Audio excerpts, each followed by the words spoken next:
Hello everyone, myself Naina, your excel instructor. आज बात करेंगे एडवांस एक्सेल विद एआई की। तो सबसे पहले हम बात करेंगे कि एक्सेल क्या है।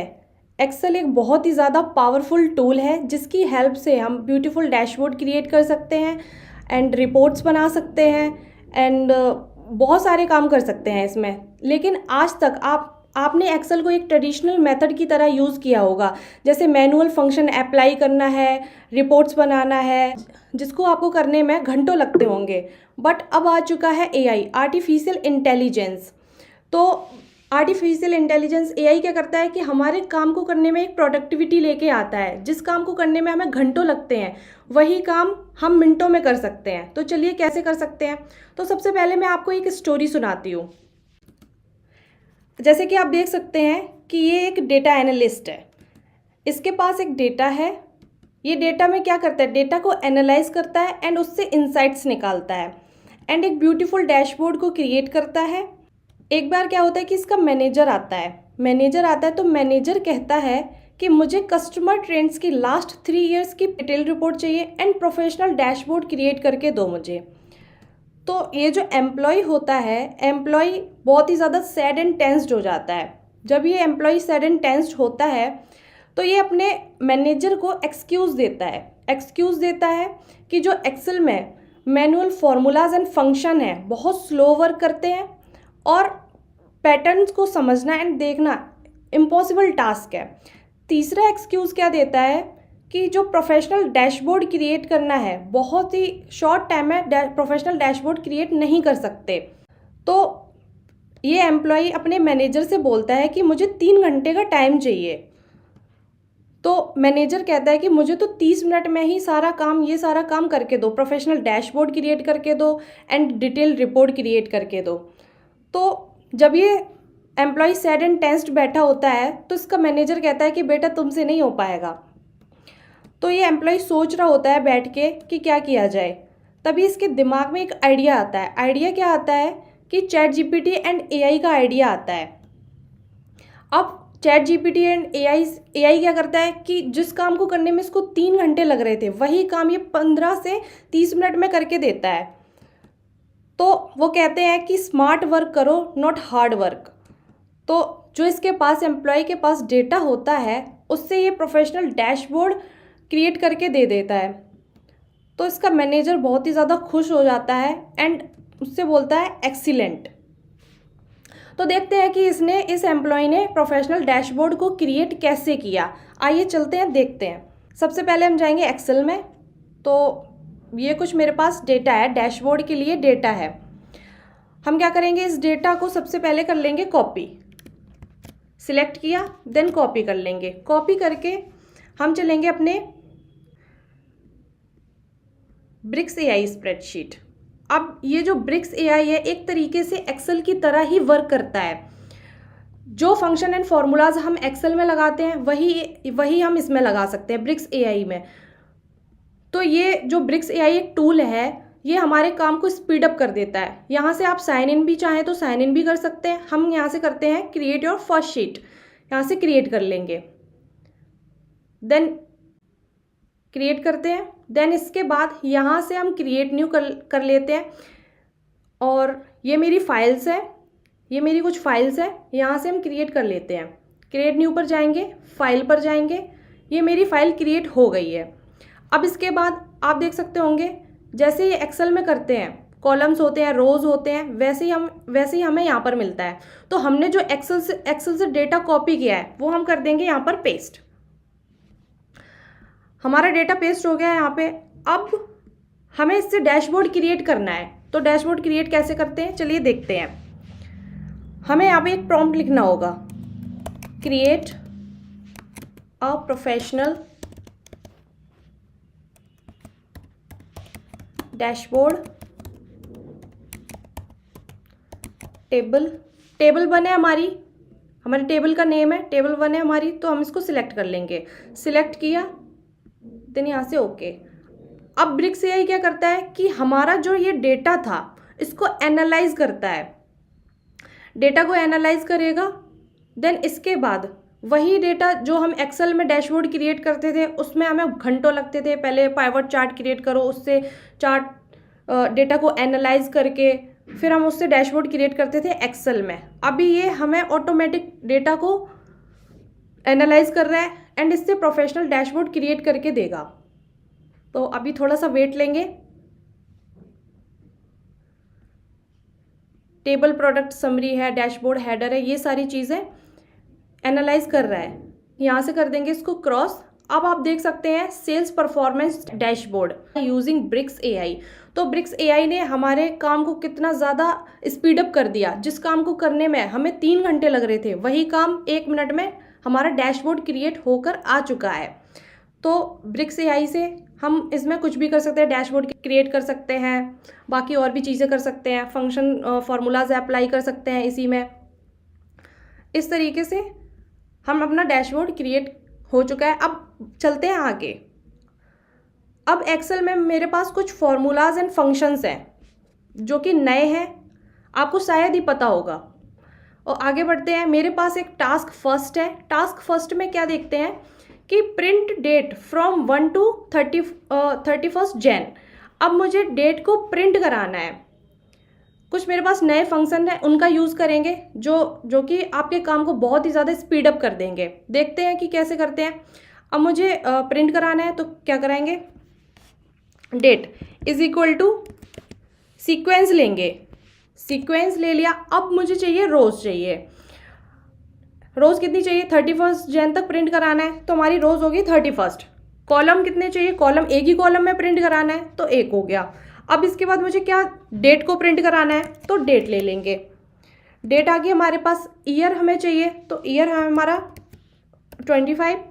मंथ चाहिए, मंथ हमारा जैन 01, डे है हमारा फर्स्ट डे से प्रिंट कराना है तो फर्स्ट। अब इसके बाद ब्रैकेट क्लोज करेंगे। स्टेप कौन सा रहेगा हमारा, फर्स्ट स्टेप से रहेगा और फर्स्ट। अब करेंगे एंटर। एंटर। आप देख सकते हैं कि जो हमने सीक्वेंस का फॉर्मूला लगाया तो हमारे सीक्वेंस के फॉर्मूला लगाने से हमारी डेट 1 से लेकर 31 जैन तक की प्रिंट होकर आ चुकी है। देन आप क्या करेंगे, यहाँ से शॉर्ट डेट लॉन्ग डेट को भी प्रिंट करा सकते हैं। बाकी हम होम पर जाएंगे एंड यहाँ पर जाएंगे डेट। आप यहाँ से short date and long date. तो सीक्वेंस के फॉर्मूले से हमारी डेट प्रिंट होगा विद वीक डेज। तो इस तरीके से सीक्वेंस का फॉर्मूला वर्क करता है कि एक बार में ही 1 से 31 तक की डेट को प्रिंट कर दिया इसने। अब बढ़ते हैं हम टास्क 2 की तरफ।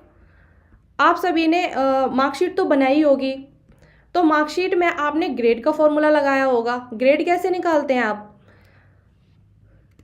ग्रेड निकालने के लिए हम इज इक्वल टू इफ़ लगाते हैं, इफ़ का फंक्शन यूज़ करते हैं, देन टैब। उसके बाद में हम अपना लॉजिकल टेस्ट देते हैं, यानी एवरेज मार्क से हम ग्रेड निकालते हैं। इसके बाद हम क्या करते हैं कि अपनी एक वैल्यू देते हैं। अगर 80 से अबव है तो हम क्या करेंगे, इसको ए ग्रेड दे देंगे। फिर कोमा लगा के फिर हम इफ़ देते हैं। अगर वैल्यू मेरी एवरेज मार्क दे देंगे। उसके बाद में फिर हम अपनी वैल्यू देंगे। अगर 50 से ज़्यादा है तो हम इसको दे देंगे, बी ग्रेड दे देंगे। अगर मेरी वैल्यू और 33 से अबव है तो हम इसको सी ग्रेड दे देते हैं। फिर कोमा लगा के अदरवाइज में हम इसको डी ग्रेड दे देते हैं। यही आप यूज़ करते होंगे। तो ये प्रोसेस जो हमारा इफ़ का फंक्शन है ये बहुत ज़्यादा लेंदी हो जाता है, तो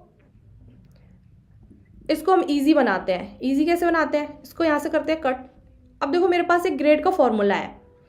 हम लिखते हैं is equal to grade, grade लिया। देन इसके बाद एवरेज मार्क को सिलेक्ट करेंगे, ब्रैकेट क्लोज करेंगे और एंटर कर देंगे।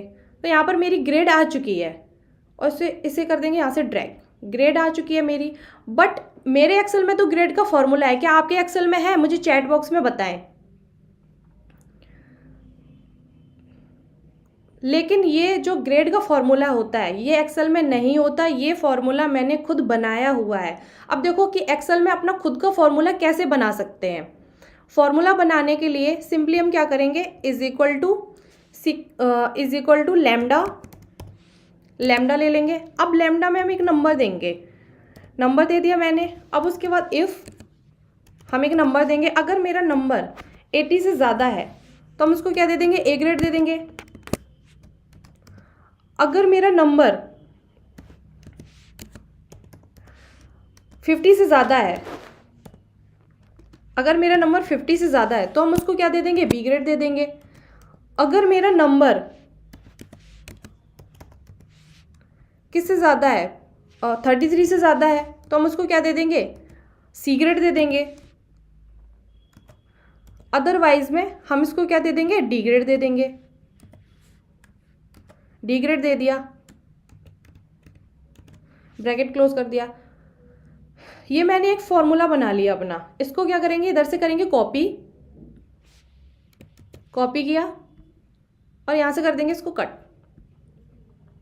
अब मेरा फॉर्मूला कॉपी हो गया। हम जाएंगे फॉर्मूला टैब में, फॉर्मूला टैब में जाके नेम मैनेजर में, अब नेम मैनेजर में जाके मैं यहाँ से जाऊँगी न्यू पे, न्यू पे गई, रेफर टू में हमने जो भी फॉर्मूला बनाया हम इसको कर देंगे यहाँ से पेस्ट। अब इस फॉर्मूला को मैं एक नाम दे दूँगी, जैसे ग्रेड निकालना है तो मैं ग्रेड का नाम दे दूँगी ग्रेड 2, ग्रेड 2 के नाम से हमने अपने फॉर्मूला का नाम दे दिया और यहाँ से सिंपली कर देंगे ओके। अब देख सकते हैं कि यहाँ पे ग्रेड 2 के नाम से एक फॉर्मूला बन के तैयार हो चुका है और सिंपली यहाँ से कर देंगे इसको क्लोज। अब जब भी हम ग्रेड निकालेंगे तो सिंपली ग्रेड 2 के नाम से फॉर्मूला आ रहा है, देन टैप करेंगे, एवरेज मार्क को सिलेक्ट करेंगे, ब्रैकेट क्लोज करेंगे एंड एंटर कर देंगे। तो इस तरीके से हम एक्सेल में अपने खुद के भी फॉर्मूले बना सकते हैं। आपको ये फॉर्मूला कैसे लगा आप मुझे बताइएगा चैट बॉक्स में। देन यहाँ से इसको कर लेंगे ड्रैग, तो यहाँ पे भी आ जाएगा। तो जब भी हमें ग्रेड निकालनी होगी सिंपली हम ग्रेड अप्लाई करेंगे, एवरेज मार्क को सिलेक्ट करेंगे, देन एंटर कर देंगे, तो हमारी एक बार में ग्रेड निकल कर आ जाएगी। अब हम चलते हैं टास्क 3 की तरफ। तो मेरे पास कुछ प्रोडक्ट की आईडी है, प्रोडक्ट का नेम है, देन प्राइस है। अब देखते हैं कि मेरे पास एक क्वेश्चन है, find the product ID, product name and price for iPhone 14। तो मुझे इसका प्रोडक्ट नेम प्राइस निकालना है। तो आप में से काफ़ी लोग सोच रहे होंगे कि इसमें वी लुकअप लगेगा या इंडेक्स मैच लगेगा, क्योंकि हमें प्रोडक्ट एंड प्राइस निकालना है इसका। तो वी लुकअप देख लेते हैं एक बार। वी लुकअप लगाने के लिए मुझे सबसे पहले पीआईडी नंबर चाहिए, क्योंकि वी लुकअप क्या वर्क करता है, लेफ्ट टू राइट वर्क करता है। तो पीआईडी नंबर ले लेंगे, पीआईडी फर्स्ट, मान के चलो पीआईडी फर्स्ट ले ली मैंने। अब वी लुकअप देख लेते हैं एक बार, वी लुकअप से क्या निकलता है, is equal to V lookup ले लेंगे, वी लुकअप ले लिया। अब उसके बाद मुझे प्रोडक्ट निकालना है, प्रोडक्ट क्या है हमारा, आईफोन 14 है। तो पीआईडी नंबर को सिलेक्ट करेंगे, उसके बाद कोमा। अब हम टेबल एरे को सिलेक्ट करेंगे, टेबल एरे सिलेक्ट कर लिया, उसके बाद कोमा लगाएंगे। कॉलम इंडेक्स नंबर चाहिए हमें, तो दूसरा है मेरा कॉलम इंडेक्स नंबर, तो ले लेंगे। उसके बाद कोमा लगा के अब हमें ट्रू वैल्यू चाहिए, तो ट्रू पे क्लिक कर देंगे। सिंपली हम यहाँ पे 0 भी लिख सकते हैं और ब्रैकेट क्लोज करेंगे एंड एंटर कर देंगे। अब आप देख सकते हैं कि प्रोडक्ट तो हमारा आ गया, लेकिन ये प्रोसेस हमारा थोड़ा लेंदी हो रहा है। एक निकाला, अब ये प्राइस निकालेगा वी लुकअप से। तो हम देखते हैं कि एक बार में हमारा PID number, product then price कैसे निकल के आता है। इसके लिए हम यूज करते हैं एक्स लुकअप। देखते हैं एक्स लुकअप क्या करता है। एक्स लुकअप ले लिया। अब इसके बाद लुकअप की वैल्यू लेनी है। वैल्यू क्या, हमारी आईफोन 14 निकालना है। तो सिंपली हम आईफोन 14 पे क्लिक करेंगे, इसके बाद कोमा लगाएंगे। अब हमें निकालना कहाँ से है, प्रोडक्ट नेम में से निकालना है। देन यहाँ से हम इसकी रेंज को सिलेक्ट कर लेंगे, इसके बाद कोमा लगाएंगे, कोमा लगा के रिटर्न एरे। अब हम पूरी रेंज को सिलेक्ट कर लेंगे, पूरे डेटा को सिलेक्ट कर लिया, इसके बाद ब्रैकेट क्लोज और एंटर। आप देख सकते हैं कि एक बार में पीआईडी नंबर भी आ गया, मेरा प्रोडक्ट आ गया, देन प्राइस भी आ गया। ये वर्क करता है X lookup, left to right और अप टू डाउन। तो एक्स लुकअप को एक बार देख लेते हैं, एक्स लुकअप वी लुकअप एक बार कंपैरिजन कर लेते हैं।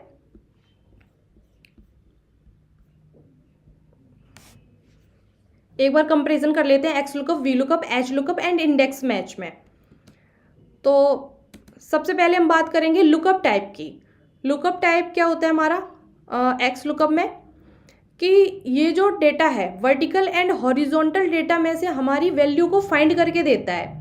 वी लुकअप क्या करता है, ओनली वर्टिकल डेटा में से वैल्यू को फाइंड करके देता है। एंड एच लुकअप क्या करता है, ओनली हॉरिजॉन्टल डेटा में से ही हमारी वैल्यू फाइंड करेगा। और इंडेक्स मैच की कोई लिमिटेशन है, मीन्स ये दोनों ही साइड से, बोथ साइड से ये डेटा में से वैल्यू को फाइंड करेगा। देन आगे बात करते हैं, सर्च डायरेक्शन की बात कर लेते हैं। तो एक्स लुकअप की सर्च डायरेक्शन क्या होती है, इसकी बोथ साइड सर्च डायरेक्शन होती है, यानी वर्टिकल एंड हॉरिजॉन्टल। अब लुकअप वी लुकअप की बात करें तो वी लुकअप क्या वर्क करता है, लेफ्ट टू राइट का ही डेटा निकालता है। और एच लुकअप की बात करें तो H lookup only top to bottom का डेटा निकालता है। एंड इंडेक्स मैच की बात करें तो इंडेक्स मैच बोथ साइड से डेटा को फाइंड करता है। ठीक है, अब आगे बढ़ते हैं। एरर हैंडलिंग की बात करें तो एरर हैंडलिंग में क्या होता है कि बिल्ट इन एरर हैंडल करता है। मतलब जैसे हमारा डेटा है, हमें डेटा में से वैल्यू फाइंड करनी है, अगर वैल्यू नहीं मिल रही है तो हम उसमें नॉट फाइंड को भी प्रिंट करा सकते हैं। वी लुकअप में क्या होता है कि वी लुकअप को एक अदर फंक्शन इफ एरर की ज़रूरत पड़ती है। तो सेम एच लुकअप में भी इफ एरर का फंक्शन अलग से लगाते हैं एरर को हैंडल करने के लिए। देन इंडेक्स मैच में भी हम क्या करते हैं कि इफ एरर का यूज़ करते हैं एरर को हैंडल करने के लिए। अब अगर स्पीड की बात करें तो स्पीड हमारी ये फास्टेस्ट है, मतलब लार्ज डेटा में एक्स लुकअप बहुत ही ज़्यादा फास्ट वर्क करता है हमारे लार्ज डेटा में। वी लुकअप की बात करें तो स्लो वर्क करता है लार्ज डेटा में। एंड एच लुकअप की बात करें तो स्लो वर्क करता है ये भी लार्ज डेटा में। And index match slower then x lookup, मतलब थोड़ा सा स्लो वर्क करता है एक्स लुकअप से। तो अब हम इसका देखते हैं कंक्लूजन। तो कंक्लूजन क्या निकलता है इसका, कि अब आप इसको देखकर समझ गए होंगे कि कंक्लूजन में क्या ही होगा। फर्स्ट, सेकेंड एंड थर्ड अब इसको प्राइस देते हैं। एक्स लुकअप आ गया हमारा, देन सेकेंड पर कौन आया हमारा, इंडेक्स मैच आया, देन थर्ड पर कौन आया हमारा, V lookup and H lookup आया। अब एक्स लुकअप की बॉडी को देखकर आप समझ ही सकते होंगे कि एक्स लुकअप हमारा विनर है। तो चलिए बढ़ते हैं हम आगे। हम चलेंगे एक्सेल में। तो एक्स लुकअप से हम वर्टिकल एंड हॉरिजॉन्टल दोनों तरफ से डेटा में से वैल्यू को फाइंड करा सकते हैं। तो विनर कौन है हमारा, एक्स लुकअप ही है। अब आगे बढ़ते हैं। आगे क्या है हमारे पास, एक क्वेश्चन है मेरे पास, you have to find all details of items which are expensive. मतलब मेरे पास कुछ आइटम्स हैं, ये प्रोडक्ट के नेम हैं, उनके प्राइस दिए हुए हैं, मुझे इस डेटा में से मतलब 1000 से ज़्यादा के ऊपर के एक्सपेंसिव का प्रोडक्ट चाहिए। तो हम कैसे निकालते हैं वो देखते हैं कैसे निकालते हैं। एक नया फंक्शन है फिल्टर का, फिल्टर ले लेते हैं, देन टैब। अब हमें क्या करना है, एरे को सिलेक्ट करना है। तो हमारी पूरा डेटा हो गया। उसके बाद कोमा लगाएंगे, कोमा लगा के हमें क्या सिलेक्ट करना है, यानी प्राइस निकालने हमें कि 1000 से कौन कौन से प्रोडक्ट हैं जो हमारे 1000 से ज़्यादा हैं। तो हम इस रेंज को सिलेक्ट कर लेंगे। इसके बाद हम लगाएंगे ग्रेटर देन, यानी 1000 ले लेंगे। इसके बाद अगर हमें वैल्यू नहीं मिल रही है तो हम इसमें दे सकते हैं नॉट फाउंड, दे दिया, ब्रैकेट क्लोज करेंगे और एंटर कर देंगे।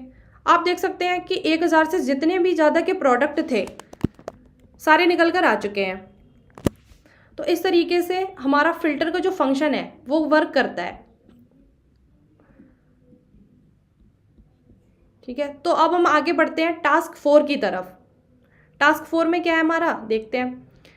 अब मेरे पास एक स्टूडेंट की आईडी है, उनके फर्स्ट नेम है, मिडिल नेम है एंड लास्ट नेम है। अब ये अलग अलग कॉलम्स में है, फर्स्ट नेम अलग कॉलम में है, मिडिल नेम अलग कॉलम है और लास्ट नेम भी अलग कॉलम में है। मुझे फुल नेम निकालना है, तो ये अलग अलग कॉलम में मुझे एक ही कॉलम में करना है। देन आगे क्या है हमारा कि मेरे पास कुछ सब्जेक्ट्स हैं, जैसे मैथ, इंग्लिश, साइंस है, कुछ मार्क्स हैं एंड कुछ ग्रेड्स हैं। अब ये एक ही कॉलम में है, मुझे इनको अलग करना है, सब्जेक्ट 1, सब्जेक्ट 2 एंड सब्जेक्ट 3। तो हम कैसे करेंगे, आप सब लोग ज़्यादातर इसमें कॉनकाटिनेट का यूज़ करते होंगे। तो सिंपली हमें क्या करना है, यहाँ पर एक हम नया फंक्शन देखते हैं। क्या करते हैं, is equal to text join करेंगे, देन टैब करेंगे। अब इसके बाद हमें इनको ज्वाइन करना है, first name, middle name and last name को स्पेस से करना है, तो कॉमा लगाएंगे। अब उसके बाद हम अपनी ट्रू की वैल्यू देंगे, उसके बाद कॉमा लगाकर first name, middle name and last name को सिलेक्ट कर लेंगे। उसके बाद करेंगे ब्रैकेट क्लोज, देन एंटर। तो मेरा राहुल कुमार मिडिल नेम नहीं था, तो राहुल कुमार सिंपली यहाँ पे आ चुका है। जिनके मिडिल नेम होंगे उनके मिडिल नेम भी आ जाएंगे। तो इस तरीके से हम फुल नेम निकालते हैं। किस फंक्शन से, टेक्स्ट ज्वाइन के फंक्शन से। अब आगे देखते हैं कि ये सारे हमारे एक ही कॉलम में है, मुझे इनको अलग करना है। तो अलग कैसे करेंगे, अलग करने के लिए भी एक फंक्शन है, is equal to text split. अभी हमने टेक्स्ट ज्वाइन किया था, अब हम इसको स्प्लिट करते हैं, देन टैब। अब इसके बाद हम क्या सिलेक्ट करेंगे, जो हमें सब्जेक्ट्स को अलग करना है, सब्जेक्ट्स को सिलेक्ट कर लेंगे। इसके बाद कॉमा लगा के, ठीक है, ब्रैकेट क्लोज करेंगे, उसके बाद एंटर करेंगे। तो आप देख सकते हैं मैथ, इंग्लिश, साइंस एक ही कॉलम में थे, हमारे अलग हो चुके हैं। इस तरीके से हम text join and text split का यूज़ करते हैं। यहाँ से इसको कर लेते हैं ड्रैग। अब आगे बढ़ते हैं टास्क 5 की तरफ। टास्क 5 में देखते हैं क्या होता है। अब मेरे पास एक ईमेल आईडी है, हमें उसका user name and domain name अलग करना है। तो user name and domain name कैसे अलग कर सकते हैं, देखते हैं। यूज़र नेम क्या होता है हमारा, कि जो @ के पहले वाला पार्ट होता है वो हमारा यूज़र नेम होता है। डोमेन नेम क्या होता है हमारा, कि @ के बाद वाला जो पार्ट होता है वो हमारा डोमेन नेम होता है। तो यूज़र नेम हमें निकालना है, फिर डोमेन नेम निकालना है। तो हम कैसे निकालेंगे, is equal to text v4 ले लेंगे, देन टैप करेंगे। अब हमें ईमेल आईडी में से निकालना है, तो हम सिलेक्ट करेंगे सिंपली ईमेल आईडी। हमें कैसे निकालना है, @ के पहले वाला पार्ट निकालना है, तो @ के पहले वाला पार्ट को सिलेक्ट कर लेंगे और ब्रैकेट क्लोज एंड एंटर। अब डोमेन नेम निकालना है, डोमेन नेम कैसे निकालेंगे, इज इक्वल टू ले लेंगे टेक्स्ट आफ्टर ले लेंगे।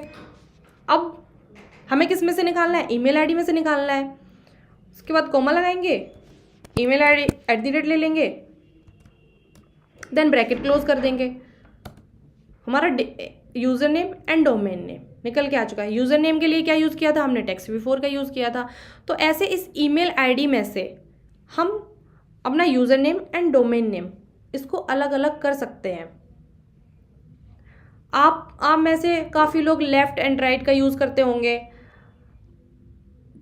तो ये नया फंक्शन है, आप इसको यूज़ करके देखिए। जिस किसी का भी डाउट हो आप चैट बॉक्स में पूछ सकते हैं। चलिए अब बढ़ते हैं आगे अपने टास्क 6 की तरफ। अब मेरे पास कुछ सेल्स हैं, डेट हैं एंड उनके एक्सपेंसेस हैं। हमें सेल्स के हिसाब से उनका रनिंग टोटल निकालना है। तो रनिंग टोटल हम कैसे निकालते हैं, आप लोग क्विक एनालिसिस का यूज़ करते होंगे रनिंग टोटल निकालने के लिए।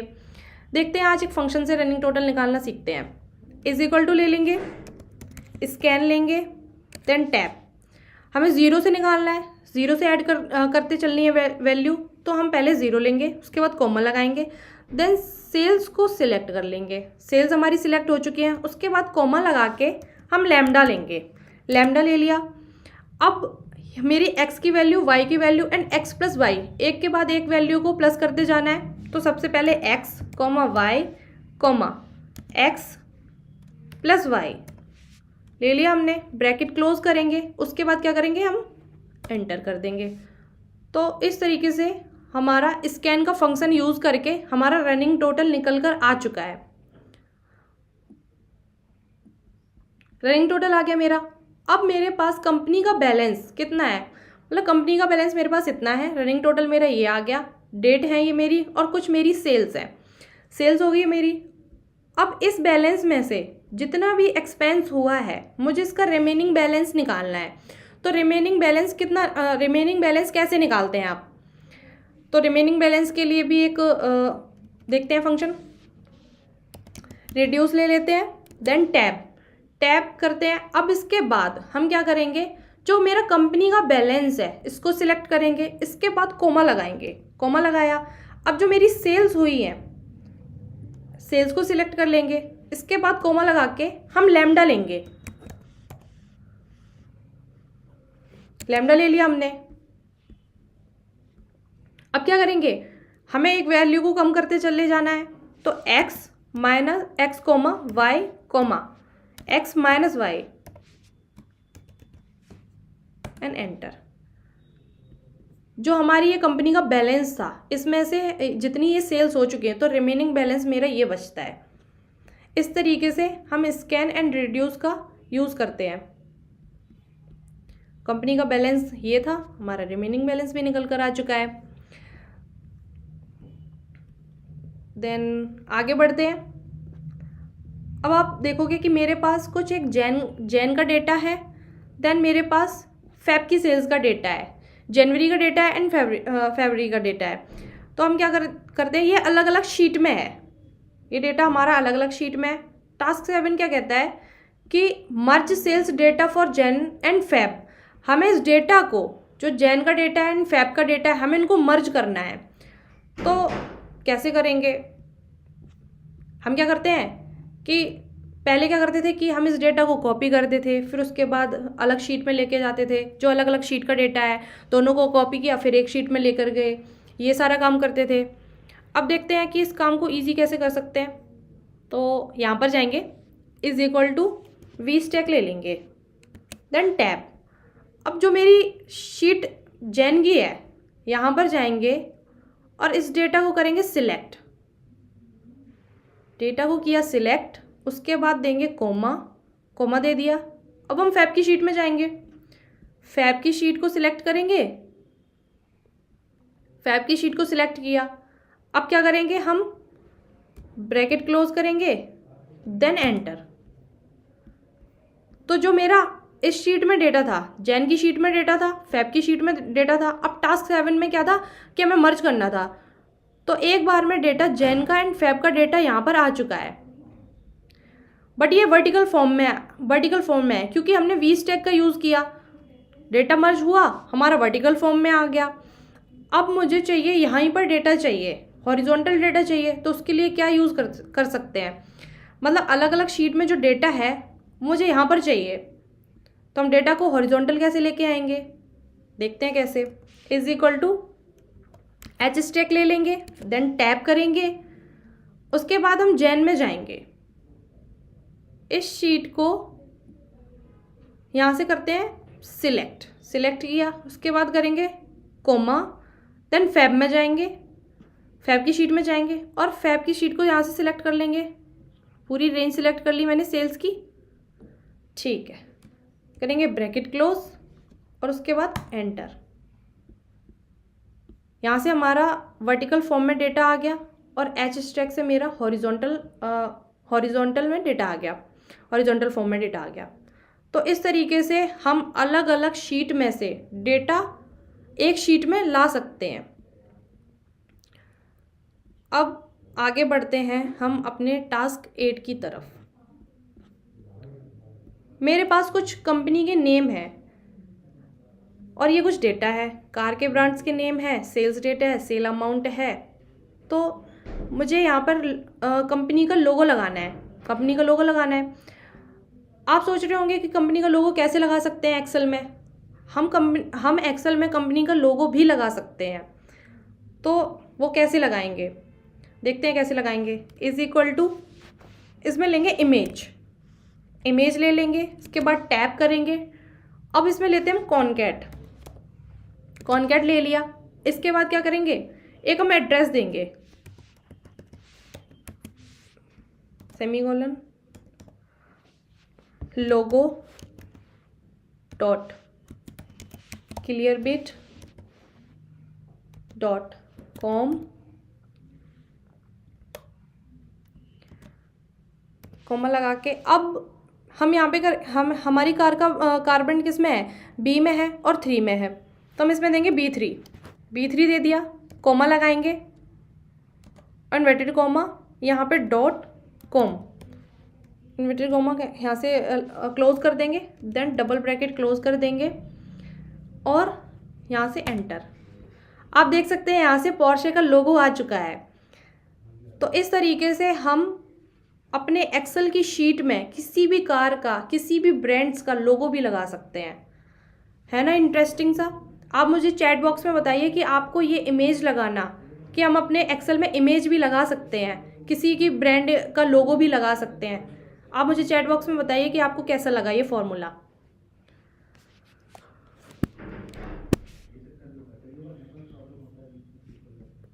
पोर्शे का लोगो आ गया, इसको कर लेंगे हम यहाँ से ड्रैग किया। देन आप देखोगे कि यहाँ पे ऑडी का, होंडा का, ये सारे हमारे पास लोगो आ चुके हैं। टोयोटा का, टाटा का, होंडा का, ऑडी का, ये सारे लोगो आ चुके हैं। तो हम अपने एक्सेल की शीट में लोगो भी लगा सकते हैं। अब चलिए आगे बढ़ते हैं मैप की तरफ। तो मेरे पास एक स्टेट है, कुछ स्टेट है, इंडिया के स्टेट है और उनकी पॉपुलेशन है। तो आपने चार्ट वगैरह बनाए होंगे, पाई चार्ट वगैरह बनाए होंगे, स्कैटर वगैरह का यूज़ किया होगा, रिकमेंडेड चार्ट्स में आपने चार्ट्स बनाए होंगे। आज हम मैप की बात करेंगे। तो मैप में हम अपने पॉपुलेशन को कैसे प्लॉट करेंगे, हम अपने डेटा को कैसे प्लॉट कर सकते हैं। तो देखते हैं कैसे प्लॉट कर सकते हैं। इसको करेंगे सिलेक्ट, पहले पूरे डेटा को सिलेक्ट कर लेंगे। सिलेक्ट कर लिया, इसके बाद जाएंगे हम मैप्स में, फील्ड मैप पर जाएंगे। अब मेरे पास ये इंडिया का मैप आ चुका है यहाँ पर। इसको थोड़ा सा बड़ा कर लेते हैं, क्या बड़ा, ये रहा। देन इसके बाद पॉपुलेशन इन मिलियंस में आ रही है, इंडिया का पूरा मैप आ चुका है। हम यहाँ से क्या करेंगे, सिंपली एड चार्ट एलिमेंट्स में जाएंगे, डेटा लेबल्स पर जाएंगे, देन शो पर जाएंगे। तो हमारी जो पॉपुलेशन मिलियंस में थी वो यहाँ पर हमारे मैप में शो हो जाएगी। इंडिया का जो मैप है उसमें शो हो जाएगी। जैसे इस पर मैं कर्सर लेकर जाऊँगी तो यहाँ पर उत्तर प्रदेश की, दिल्ली की एंड राजस्थान की जो पॉपुलेशन है वो हमें यहाँ पर शो कराएगा। इस तरीके से हम इंडिया का मैप भी यहाँ पर एक्सेल में लगा सकते हैं। चार्ट्स वगैरह भी ऐड कर सकते हैं, इनमें हम अपना जो पॉपुलेशन है ये सारी चीज़ें प्लॉट कर सकते हैं। इस तरीके से हम मैप का भी यूज़ कर सकते हैं एक्सेल में। तो मैप बना लिया हमने। अब आगे बढ़ते हैं। आगे हम बढ़ेंगे सेंटिमेंटल एनालिसिस पर। अब सेंटिमेंटल एनालिसिस होता क्या है, पहले उसको समझते हैं कि सेंटिमेंटल एनालिसिस क्या होता है। तो सबसे पहले चलते हैं हम अपनी पीपीटी पर। ओके, ऐसे प्ले करते हैं। सेंटिमेंटल एनालिसिस, तो सेंटिमेंटल एनालिसिस के बारे में थोड़ा सा समझते हैं कि क्या होता है। Sentimental analysis is a technique use to analyse emotions and option to text data, और it help classify text into positive, negative और नेचुरल सेंटिमेंट्स। तो सेंटिमेंटल एनालिसिस क्या करता है कि सेंटिमेंटल एनालिसिस एक टेक्निक है, एनालाइज करती है हमारे इमोशंस को, और जैसे हमारे मूड को बताती है, पॉजिटिव, नेगेटिव है, नेचुरल है, हमारा मूड क्या है। तो इससे हम एनालाइज कर सकते हैं कि अगर किसी के रिव्यूज़ हैं वो कौन से पॉजिटिव हैं, कौन से नेगेटिव हैं। इन सारी चीज़ों को करने के लिए हम यूज़ करते हैं सेंटिमेंटल एनालिसिस। आगे आप इसमें देख सकते होंगे कि ये हमारे मूड को भी एनालाइज कर रहा है कि हमारा गुड है मूड है, या फिर गुड है बैड है मूड। तो ये सारी चीज़ें हम सेंटिमेंटल एनालिसिस से करते हैं। आइए चलते हैं, देखते हैं, जाते हैं हम एक्सेल में। तो मेरे पास ये कुछ रिव्यूज़ हैं अमेज़ॉन कंपनी के। तो इन रिव्यूज़ में से हमें ये पता करना है कि कौन सा रिव्यू पॉजिटिव है, कौन सा रिव्यू नेगेटिव है। ये सारी चीज़ें हमें पता करनी है इस डेटा में से। तो डेटा मेरा 1000 सेल का डेटा है, तो हम कैसे पता करेंगे, सेंटिमेंटल एनालिसिस से पता करेंगे।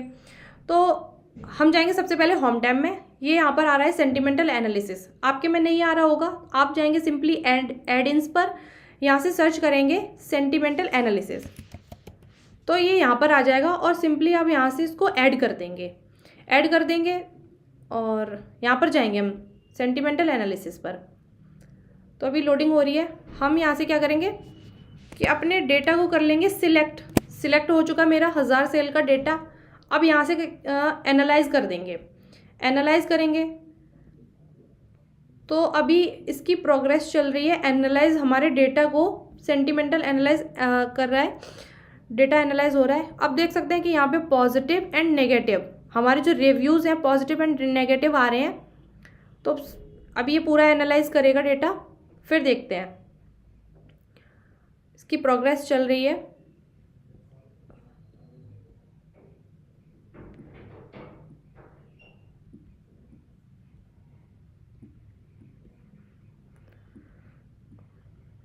तो 56% की प्रोग्रेस हो चुकी है।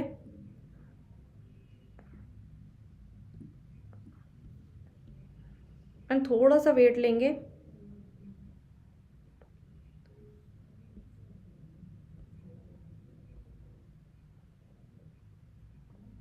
एटी 82%। और ये हमारे डेटा को फिल्टर भी कर देता है।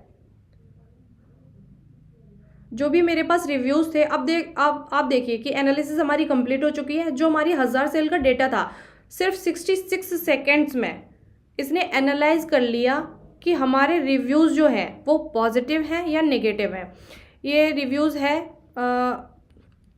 द माइक इज़ ग्रेट, तो पॉजिटिव रिव्यू है।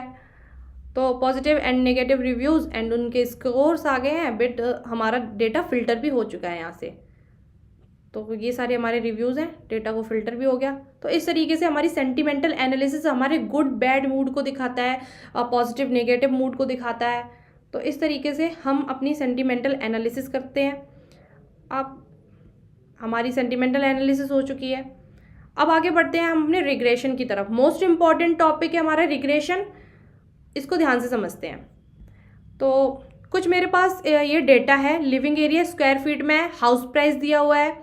तो रिग्रेशन के बारे में पहले कुछ समझ लेते हैं। रिग्रेशन क्या होता है कि रिग्रेशन एनालिसिस इज अ सब field of machine learning. Machine learning की एक सब फील्ड है।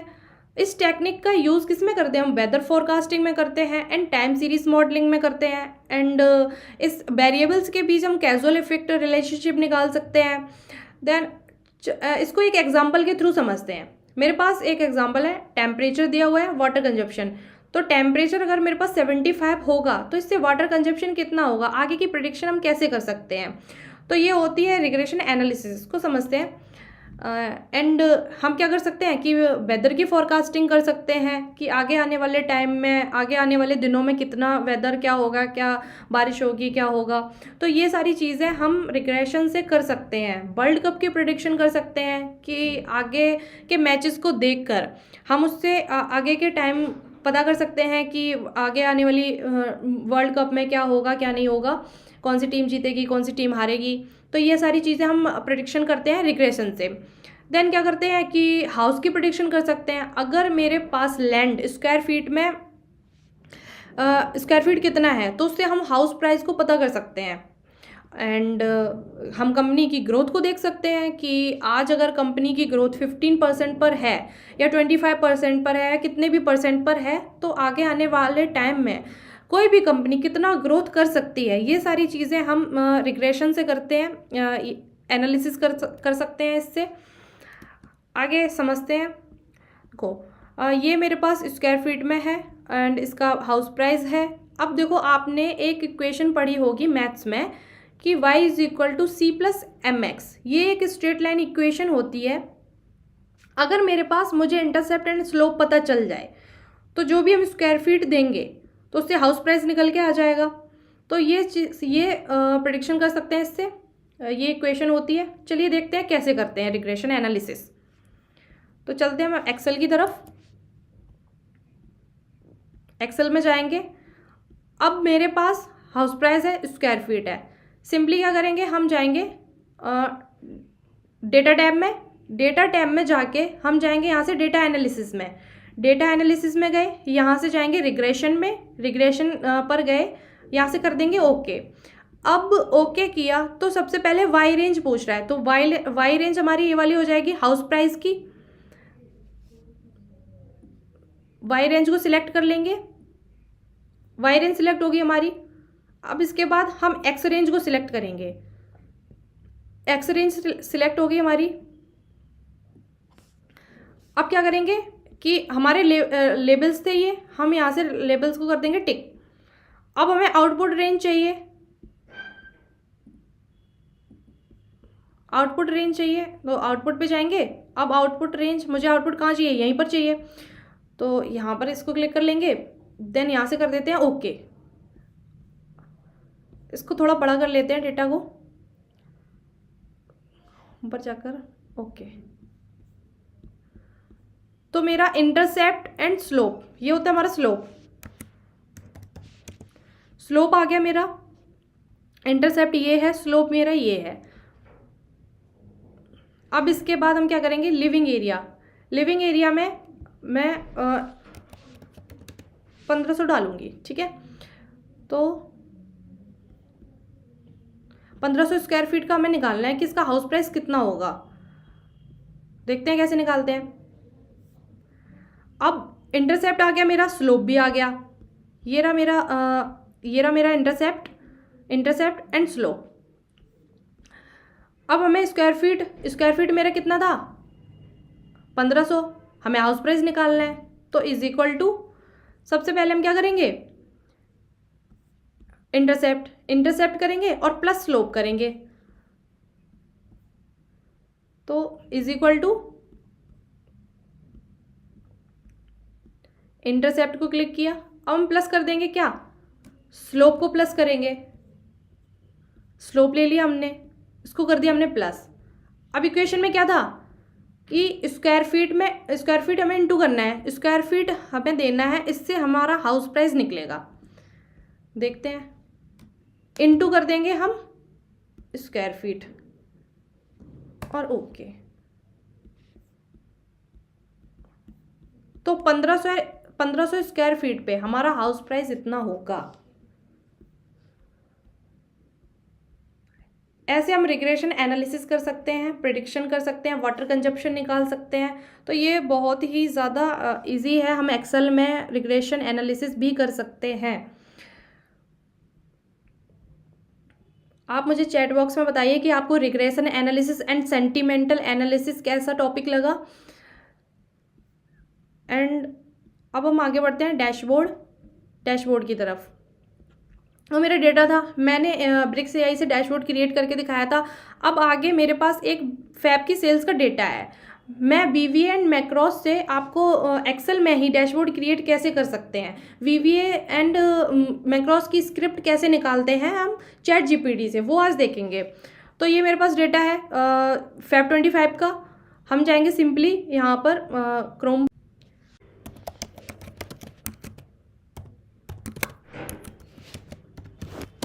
फॉर डैशबोर्ड बनाना है, तो डैशबोर्ड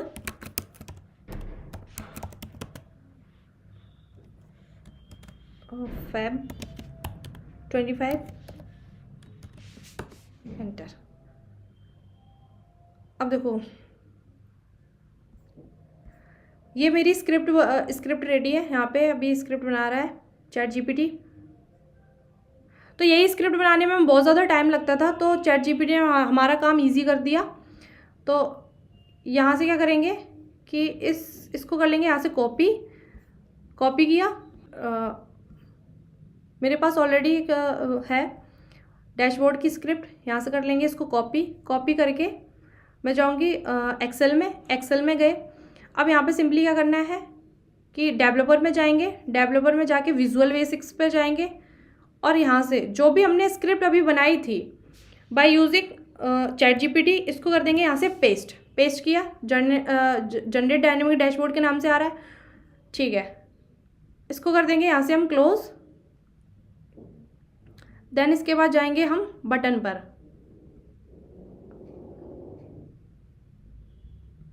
जनरेट डायनेमिक डैशबोर्ड इसको कर देंगे यहाँ से ओके। बटन आ गया मेरा। अब इस बटन पे क्लिक करेंगे और असाइन मैक्रोज, असाइन मैक्रोज किया, जनरेट डायनेमिक डैशबोर्ड और ओके।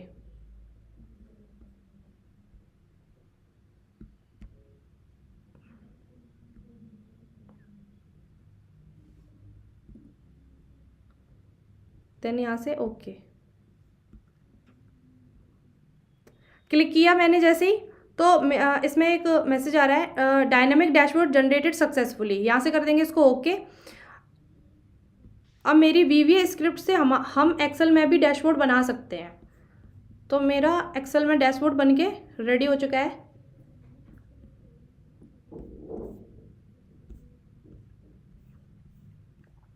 तो sales distribution, sale trend, sale frequency, इसको यहाँ से थोड़ा सा बड़ा कर लेते हैं।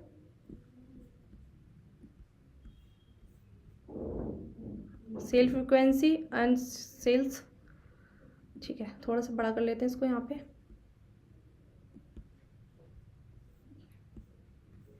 तो इस तरीके से हम VBA की स्क्रिप्ट फॉर डैशबोर्ड के लिए हम ChatGPT से स्क्रिप्ट तैयार करवा सकते हैं। उसी स्क्रिप्ट को करने के लिए मुझे बहुत ज़्यादा टाइम लगता था। इस तरीके से हमारा एक्सेल में भी डैशबोर्ड क्रिएट हो गया। एंड डैशबोर्ड क्रिएट हम ब्रिक्स AI पर भी कर सकते हैं। एंड यहाँ पर इसने हमारे डेटा को फिल्टर कर दिया है। देन पाइवट टेबल भी दे दी है। तो sales trend, sales distribution and sales frequency आ गई हमारी।